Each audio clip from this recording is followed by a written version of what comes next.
Stephen, I'm not saying you're a grizzled veteran, but when you come to a camp for the second time here, how much different is it given what you were able to experience last year up in Collingwood? Well, I find it a lot easier coming back the second year, and not that I am a veteran now. It is only my second year. You have the experience, and you know what to expect. It's a very, very similar camp to what it was last year, and you kind of have an edge against the guys that are here their first year because you're more comfortable in the drills, and you've familiarized yourself with the coaching staff and some of the trainers out here on the ice. So it definitely gives you an edge against the other guys. They drafted, the Leafs did, 4 overage players. You were one of 2 alongside Andrew Nielsen last year. Do you see this as a trend? And I don't like using the term late bloomer, but everybody develops at a different time, and I guess we can include you in that? I don't know if I would say it was a trend. I just think teams, especially the Leafs, I guess, that they have a group of players that they can choose from, and regardless of their age, I think they make the best choice possible. So I don't think they really take into consideration how old the player is. They know that everyone is still young that's eligible to be drafted, and everyone has a lot of room for development at this age. So. Yeah, moving along the line, you've always been one of the taller players in your class. You look along the blue line here in that group that you get to go out with, whether it's this sheet or the other. You're all about 6'4", and you're just one of many. Yeah, we got some big dudes out here. So, I mean, I'm a decently sized guy, but some other guys are huge. I mean, Middleton, just the draft pick from Saginaw there. I don't know what he is, if he's 6'6", but he's built too. Yeah. So, yeah, lots of big bodies, all different ranges of sizes and heights and weights, but good group of skilled players. So. You're pushing 200 pounds now. Great to see you fill out. Hard to believe that out of midget hockey 4 years ago, you were 165 pounds.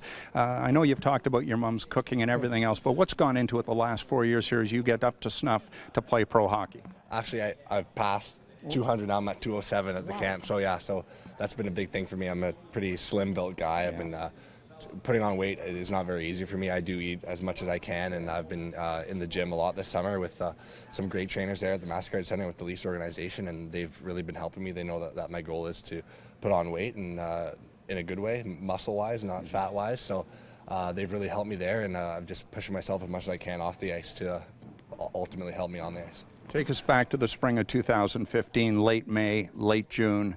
You win a Memorial Cup. In fact, you're on the ice for the overtime winner, and you get drafted by the Leafs. I mean, that really was a fairy tale story spring for you, wasn't it? Yeah, I don't know if much can top that. That was for sure that month there was definitely the highlight of my life so far, the Memorial Cup, and then getting drafted by my hometown, the Leafs. So that was really special to me, and I'm going to remember that for the rest of my life. And last season, hockey is a business. Oshawa need to recoup some of those draft picks. Kingston, obviously contending team. Obviously they wanted you, and as much as Oshawa didn't want to give you up, it was business. Take us back then, and how was the trade for you? The trade caught me by surprise, to be honest. I thought that I might get traded last year, but I didn't think it was going to be that early. When I did find out, I was pretty shocked, but I was happy that it was to Kingston. I had a few friends there, and I had heard great things about Kingston. And when I went there, all the great things I heard were very true. We had a great coaching staff with a bunch of great players, and the city of Kingston is great. So they treated me very well, and sadly we fell short. But it was lots of fun for me, and I think my coach Paul McFarland, who's actually here at this camp, he helped me a lot, and it was a great experience for me in Kingston.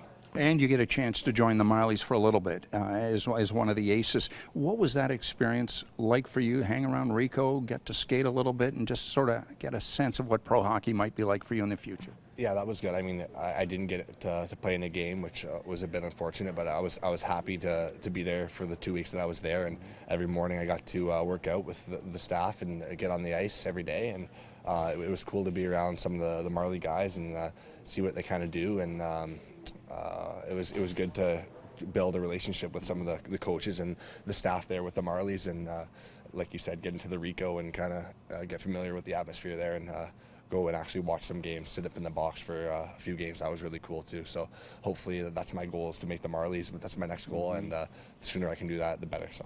And even better so, you got to go to Halifax for the main camp, and you remember the lineups around in Bedford, Nova Scotia.